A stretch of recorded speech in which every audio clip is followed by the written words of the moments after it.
I don't know if we've ever had a year like 2025 in our lifetimes. I really don't. I mean, it had a little bit of everything. And for every one of these stories, for this complete year, the first complete year of this podcast, I was sitting right here on this bar stool talking about these stories with you every single morning, and then the replay, unless I was on the road somewhere, and then we were doing the show from somewhere else. But almost every one of them we talked about. And I got to tell you, it was an amazing year because as controversial as it seems and as, divisive as everything seems, I have to have one big takeaway of 2025, and in my opinion, because all I can give you is my opinion, I think it's all good. All of it. What do you mean? There were horrific stories in 2025. There always are. But all of this stuff seemed to come out of the surface and seemed to come to light. And there was a lot of light that happened this year, despite all the controversy. Because the news or information business is all about scaring you and, keeping you into one particular narrative and making sure that you don't ask questions. All that's different now. All of it's different, and it's great. So I thought for today, on the very last day, I can't believe we're saying that, of 2025, what we would do with the podcast is to take a look back at 2025 and talk about the most interesting stories of the year, according to me. Because, again, all I can give you is my perspective, but you may agree. Who knows? Before we get into that, and start way back in January. Thanks for finding the live stream. Wicked Radio live stream, Monday through Friday, 8 a.m. Eastern Time. Put your notifications on X and on YouTube and on Facebook, and then it lives on as a replay, and then the audio podcast. And just one quick note, I would just want to thank you for this year because I didn't know how I was going to go. This was the first complete year of Wicked Radio, and I got to tell you, and I don't say this to impress you. I say it because I want to thank you. It grew by leaps and bounds, so apparently you guys are looking for something different. Not just somebody spouting opinions. I definitely do that. Or not somebody telling you what to think. I just try to ask questions and get you to look beyond the news. Don't just take the news and all this information thrown at us. Do something about it, and that's how you win. Let's get right to it. Let's start way back in January of 2025. First of all, I can't believe it's close to a year that President Trump's been in office for the second time. But it all started with this.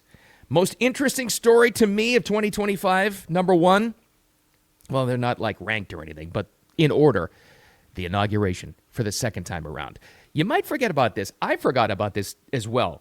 If you go back and to grab this clip, I had to look at a lot of the speech from the inauguration in January of 25. It was a really good speech. It struck me at the time, and then it reminded me again this morning. Trump's come a long way with his public broadcast. The actual speech, not when he's going off the cuff, but this is how it all started. Today's ceremony, however, has very special meaning because today we are not merely transferring power from one administration to another or from one party to another, but we are transferring power from Washington, D.C., and giving it back to you, the people.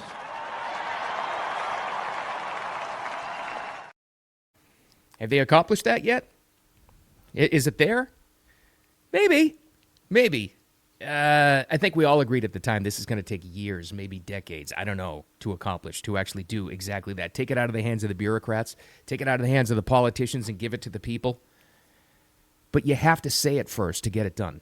You have to announce that that's the intention. And that has been, I have to say, that has been a theme. Maybe if you're not a fan of Trump, you have to admit, of all the policy decisions for the entire year so far, that's been the theme so far, is to give more power to the people. Big part of that was Elon Musk getting involved. Let's go back to it. And this started right back. I thought it was later on, but in my review, I had to go back. Wow, this started immediately. Do you remember the Tesla takedown?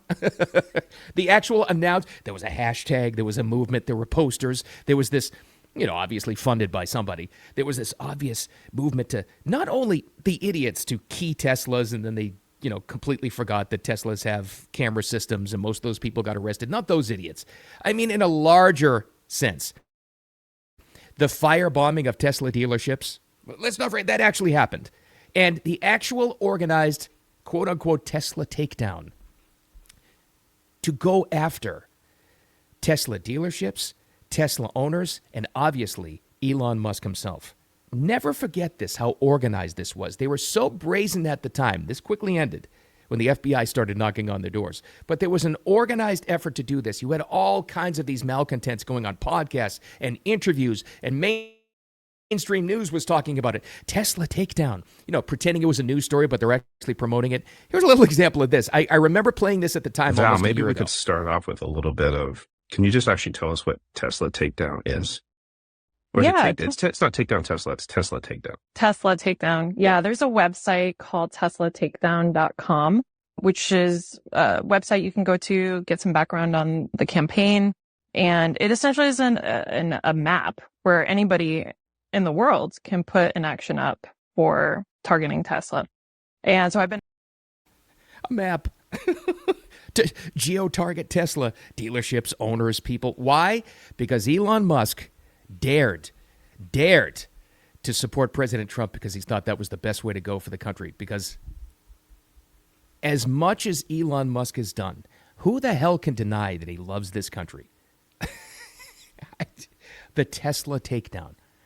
It was way deeper, guys. It was way deeper than, vandalizing individual Teslas here and there. Or, somebody coming out of a gym and spray painting a Tesla. Or there was an organized effort to go after it. What did it result in? Exactly that. Vandalism, violence, Tesla dealerships, threats on Elon's life. By the way, that lady I'm pretty sure got a knock on her door from the FBI shortly after that. All because he dared to get involved in all of that. People who loved Elon before, but he dares support President Trump, and he dares buy Twitter and turn it into X and support freedom of speech. That's how they went after him and organized the Tesla takedown. How did that work out, by the way? Now look at it a year later. How did that work out? Tesla stock is through the roof. Elon's doing just fine. And by the way, this quickly moved into Doge. Number 3 most important development and interesting story to me, the Doge development. Department of Government Efficiency. Now, you may think that it's gone away. It really hasn't. Yes, they didn't get the support of the wimpy rhino Republicans in Congress. No, they didn't. But this work did so much good in so many different ways. This was a recent interview of Elon talking about Doge and the work. And it's still going on, by the way. Doge is still happening. But it turns out when you stop fraudulent and wasteful payments, the fraudsters don't,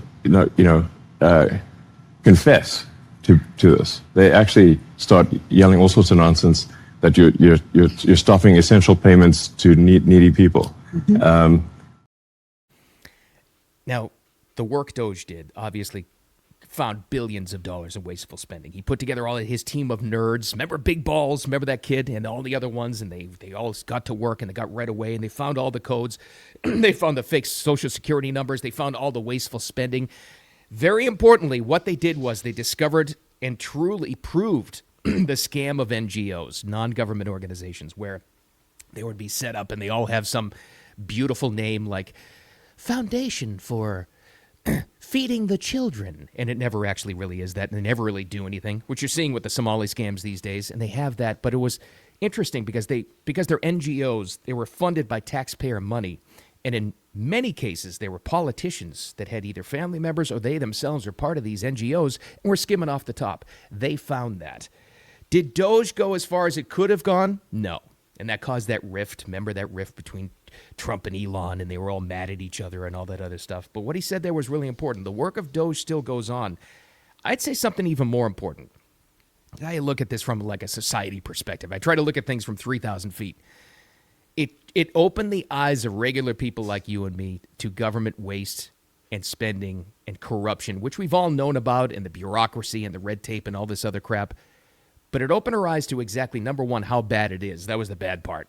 Number two, that something can actually be done about it. And it gave a lot of hope to a lot of people. The work of Doge, Elon said it right there. It doesn't stop. But it only continues if you have the support of the American people. So the next time this big movement comes up or is ongoing or whatever, it's going to get a lot of support because they proved in a relatively small way that it can work. Massive development. It opened all of our eyes. And it was shocking and it was painful at first. We said that at the time. I remember saying to you guys and reaching out to a lot of you who messaged me directly almost a year ago now. This is just unbelievable. How can this country can't exist like this? And I remember saying, hold on, wait, stop, time out for a second. Yes, it's bad. And yes, it's painful. What 2025 was all about was ripping off the Band-Aid to realize how corrupt things are. The good side of this was you realize what can be done about it. There's a lot of hope. I'm telling you, there's a lot of good stuff in 2025. A lot of bad stuff, too.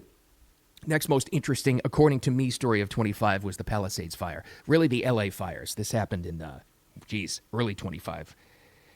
To me, the most fascinating part, interesting doesn't mean good, was the after effect of this and people staying on the story. It's happened a lot. Remember, like, for example, remember the Maui fire in Hawaii, which is just absolutely tragic, just so destructive. So many people lost their lives, their homes, their livelihoods. And then it got wiped off the front pages so fast. That wasn't the case with the LA fires, the Malibu and Palisades fires. Not so much. You still see a lot of stories about it. Is it top headline? No. But people have stayed on this. Maybe that's because it's LA. Maybe because a lot of prominent people in the number 2 media market are there. Maybe that's why. But I think there's something else. I think, again, we talked about ripping off the Band-Aid in 25 and realizing how corrupt things are. It was an eye-opener for everybody outside of California. And it's most of us, who realized how bad the corruption is in that state. This fire, which many experts now have come out and said was completely preventable, if you cleared the underbrush, if you actually filled the reservoirs, if you actually staffed the fire departments, if you actually were on scene for this, if you actually had the fire hydrants ready to go. It was complete and total corruption and mismanagement. But again, they followed this story all the way through, and it hasn't gone away to hold them accountable. Will it work? I don't know, but it's a start to stop this kind of corruption. This guy's name is Steve Hilton. This was from just earlier in the month. This was from, I think it was December 8th. I think he's running for mayor of L.A. Probably not going to win because he's going after the powers that be. Maybe California is going to be lost to Democrats forever, corrupt ones. But this is what he says, and this is what I mean by this story continuing. He talked about this so-called redevelopment. You know how many houses have been rebuilt in that area? How many? 1. And it's a show house. Here's him doing a little expose on it. So I'm in the Pacific Palisades, and I just want to show you something that is the absolute symbol of the disgusting uselessness and gaslighting and lies of Karen Bass and Gavin Newsom. Remember, Gavin Newsom promised a Marshall Plan to rebuild LA. Karen Bass said she'd got rid of all the barriers to permits and whatever. And then the other day she touted the first house that was rebuilt as an example of how fantastic things are going 11 months after the fires. Right, here it is. He shows one house, and apparently he goes on to say it's like a show house. It's like a model home example, just to get that thing thrown up so they can say they're doing something. That's been revealed.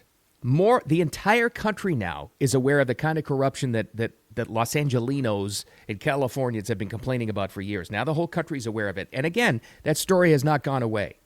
And it also exposed a lot of nonprofit fraud, which is very important.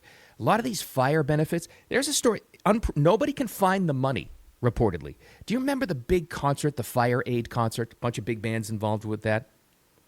Nobody got money from that. That was a complete and total scam. Even the band, even the people involved who just wanted to help out, the acts involved, the performers involved, and people who called in the 1-800 number or texted money or whatever, or wired money, whatever it is, they just wanted to help. No, not so much. These horrific events like this, like what happened with the Palisades and Malibu fire, these kinds of things are so eye-opening when people care enough about it. And apparently, nobody's letting that one go, and good for them. Next most interesting story to me was the new Pope. I was fascinated by this. It may be because I was brought up Catholic. I don't know. Maybe. So, I'm kind of like a recovering Catholic. There's a lot about the church that I've always disagreed with, going back to when I was a kid. That was a big family fight of mine. But I was fascinated because Pope Leo is an American Pope. So I had high hopes. I thought, this guy's going to have some American sensibilities, right? He's going to probably understand where we're coming from in America. He's probably going to understand the uniquely American independent perspective and bring that to the world. Not so much, no. And it was almost right away he criticized us having a border, even though this is a guy that lives behind Vatican walls. That's neither here nor there, but whatever. This was the amazing part to me, and I don't know if this is just because maybe Catholics can relate to this more, but we're so used to popes speaking in Italian or Latin or another language or whatever it was. I got to tell you guys, it freaked me out when I heard his first address and he was speaking in English. I don't know why. It was so weird to me, but here you go. This was it. Dear brothers and sisters, in the scripture passage we have listened to, St. Paul reminds us that God is able to accomplish far more than we can ever ask or imagine. I don't know. That's still weird to me. Great to hear as Pope speaking English, but crystal clear English because he was brought up in Chicago. But wow, that was weird. Is he going to turn out to be a great Pope? I don't know. Who the heck knows? It was almost immediate. He started criticizing American immigration policies. You know what? No, Padre. That's not your purpose. Don't do that. Don't criticize our politics and don't criticize us for wanting to have a border, okay? That's all I ask. Let's jump to entertainment for a second. I thought this was fascinating. You're probably going to disagree. I think this is important. You're going to say, Snow White? Rachel Zegler? Why is she on the list in the review of 2025? Hold on. Again, all I can give you what I thought was interesting to me. But I thought it was fascinating because this was a pushback, a real one. A pushback to the giant entertainment industry at Disney specifically. Remember the Snow White movie and what a terrible fail that was? I mean, first of all, it was like, year and a half, 2 years delayed. It was rewritten. It was this and that. It was what? And it was a bomb. I mean, one of the worst box office bombs of all time. Even on streaming, nobody streamed it or liked it. And Disney's response was, what? Remember this? Well, we're re-engineering things. We're going to go back to original animation. People are tired of the same regurgitated stories. We need new stories. We need that. That's why people didn't like Snow White. No. The reason why was you had possibly the most unlikable star of all time starring in this movie. And you had her who would not stop doing interviews, insulting the fans, insulting the country, jumping off on her political opinions and all this other crap. It turned off the audience so badly. That was the reason why this movie bombed. Number one. Besides, I didn't see it, besides the fact that people who did see it said it was actually kind of crappy. You can look at your star for this Disney and no other reason. There are times when it feels a bit impossible, doesn't it? To exist in a world where it feels like we can't be louder than a whisper without it making headlines. There's something beautiful and terrifying about how much the world seems to care about our opinions while simultaneously telling us to stick to our arts, our creativity. Nobody really cares about your opinions, Toots. That's the whole problem there. And I don't know what it was. This was amazing to me because you remember the lead up of this movie? It was all hyped and then they knew it was going to be a bomb, so they had to over-advertise it. So it was like all you heard of in spring of 25 was this movie coming out, and she still was going on making stupid comments in the media. Like nobody at Disney could say, hey, calm down a little bit till we get this movie done. Massive bomb. But again, my takeaway, the reason why I put it on my list, a huge pushback from the consumer to the entertainment industry and Disney. And look at the results since. There's still celebrities. There are still celebrities saying stupid things, trying to influence, trying to talk politics from their stage, even though a lot of them are some of the dumbest people you'll ever hear of. But it's less. It's less of that. And will it stay forever? Probably not. They won't learn their lesson. But it calmed them down for a little bit. It's kind of like last year, or I guess it was a couple of years ago now, the whole Bud Light thing, where the beverage industry, Anheuser-Busch and InBev, kind of realized a massive mistake they made. And this was the entertainment version of that. This was the audience saying, you know what? We don't like you. we support your company or we don't. That was a lesson learned for Disney. That's why I put it on my list. I thought it was fascinating. I don't know. Maybe you don't want to hear about it. This was fascinating too. Come on. Don't try to pretend you don't remember the Coldplay Kiss scandal. Come on. Remember this? I forgot this was in Gillette Stadium in Foxborough. I forgot that's where it was. You remember. It was a big Coldplay concert. I think they did 2 nights. It was sold out. And then they do the kiss cam. They go into the skybox seats. And then you had this CEO and one of his co-workers having a kiss, but it was discovered on the big screen. Remember this? It lasted for like 2 weeks, the controversy, and then the non-apology, then the apology. Here it was. Oh, look at these two. All right, come on. You're okay? Oh, what? Either they're having an affair or they're just very shy.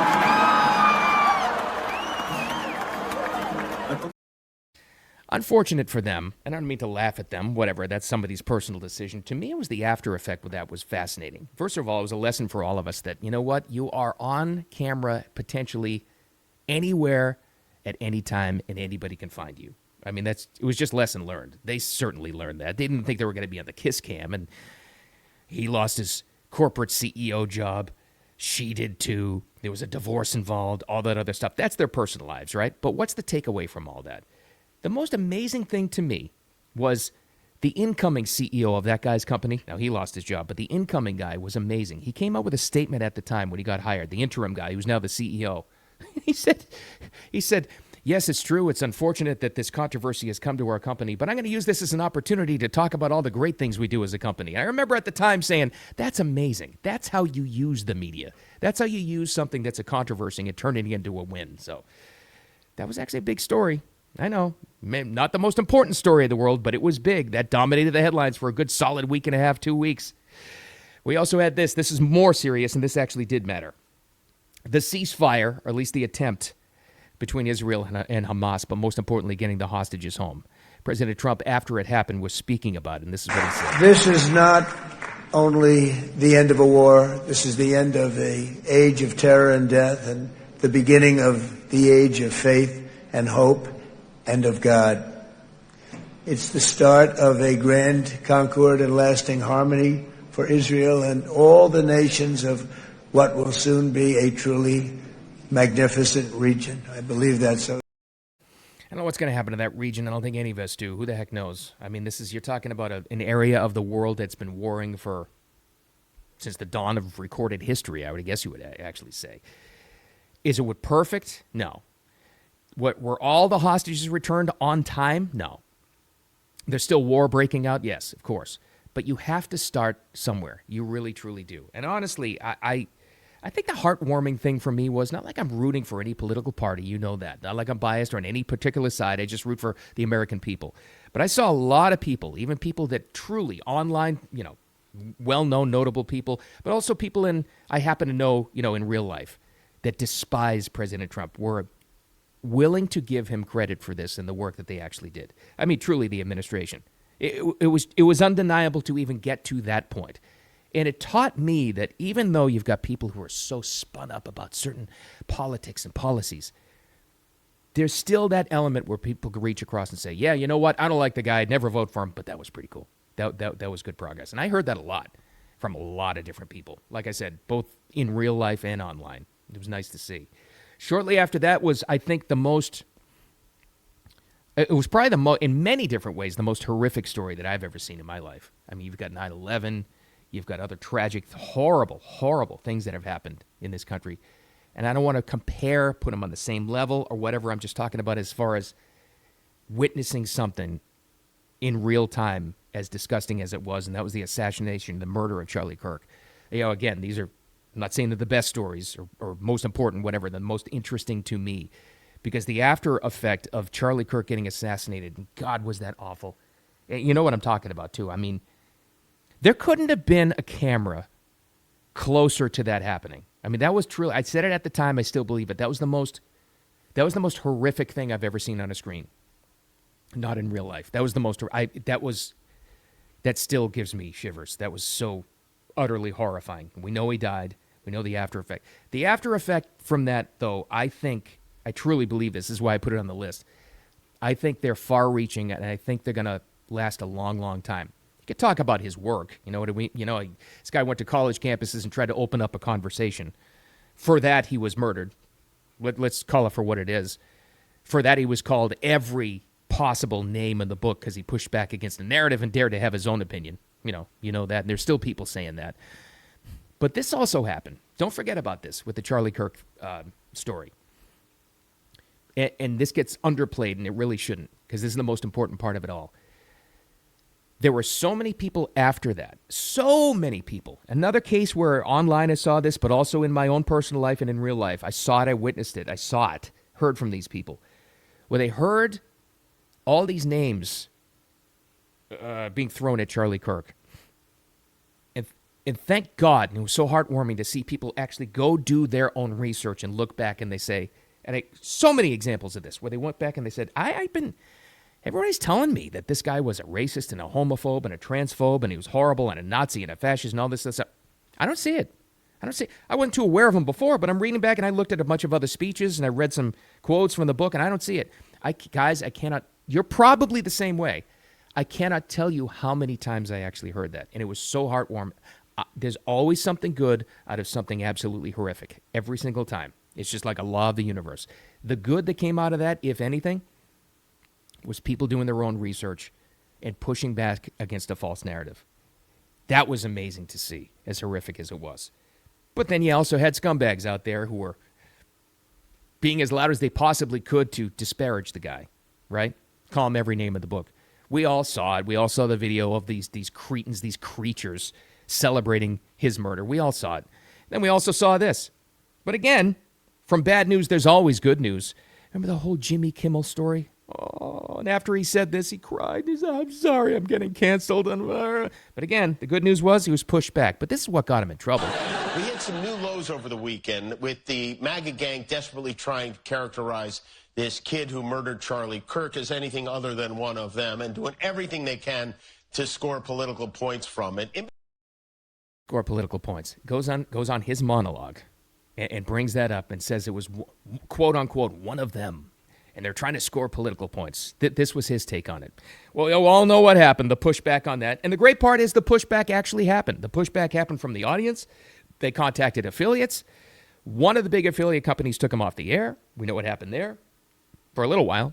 He's back now, I get it, but he had to apologize, had to calm down a little bit. Again, kind of like that Disney story we were talking about with Snow White. This was an entertainment and information giant with ABC and their affiliates strongly getting the word. Strongly feeling the pushback. The pushback is still a thing. This is why I always say it's like, don't just take the news, do something about it. You tend to think it's just one person in the world, in the country, it doesn't matter. Oh, it does. Because if enough people push back, like with the Jimmy Kimmel thing, it does have an effect. Is he still an ass? Is he still a knucklehead? Is he still going on a foreign TV outlet like he did over Christmas and disparage America? Yeah, absolutely. But there is the story. He had to go on a foreign TV outlet to do that. He's been kind of like pushed back. They got the word. They got pushed down a little bit, and they got stood up for that. And it was great to see. Again, out of horrific stories come great things. But it takes action. That's what you have to do. Speaking of action, this is in my top 10 in the most recent story. I call it the Somali scam. We was just talking about this yesterday and the day before because it just happened this week. Nick Shirley, YouTuber, now over, I think I checked this, it's like 130 million impressions for his video, going to Somali daycare centers and exposing the fraud and the scam. And look what this has led to. Look at the investigations. Look at the FBI now is fully investigating and revealing that they are doing that. Federal funds have been taken away from these scam centers in Minnesota. Now you've got investigations and the long arm of the law looking at other cities like Columbus and cities in Michigan and in Boston and New York. This is what matters. What's the great news about this? This kid, shouldn't call him that, this actual journalist, Nick Shirley, 23 years old, who has a YouTube channel. Now 1 million followers. And this thing, again, got 130 million plus impressions. This kid changed the way things are covered forever. It's been leading to this, but it truly is accurate what Elon said. We are the media now because of people like Nick Shirley. Remember this one? Quality Learning Center. I meant to say Quality Learning Center. Don't open up! They said they spelt learning wrong. Here. Don't open up! How do you have ice here, ma'am? I'm literally a YouTuber. Don't open. That was my favorite part of the 43 minute video. He said, first, all in one little clip. Yeah, he pointed it out. He said, the learning center is spelled leering. And then you had this lunatic with a cell phone saying, ICE is here, don't open up.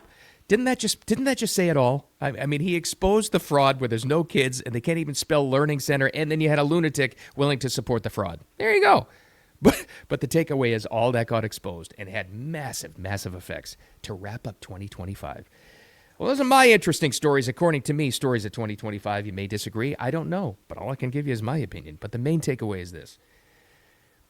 They throw all this information at it. We've never had more information thrown at us, which means you got to ask more questions. It doesn't mean we're better informed, but it means you don't have to just take all of this news and all this information and get freaked out. no matter where it comes from, online or legacy media. What you got to do is take advantage of it. Do something about it, and that's how you win. My other takeaway is thank you so much for this year. I didn't know really the first full year of the podcast and the live stream how it was going to go, but honestly, I'm just being objective. It's growing by leaps and bounds, so I appreciate you as all. You guys who are here with me in the live stream every day, or you're just following along on clips on TikTok or YouTube, or you watch the replay, whatever it is, on X or Facebook or YouTube, or the audio podcast. It's great being with you every day, so we'll keep it going. I'm going to add to this, too, with more in-depth interviews. That's the next phase of this, now that we're established for a first full year. Thank you so much for being here. I hope 2026 is the best year of your life. And you know what? Let's just say it's going to be. It's going to be great. Let's make it a wicked awesome one. Thanks for being with me. I'll probably talk to you in the new year.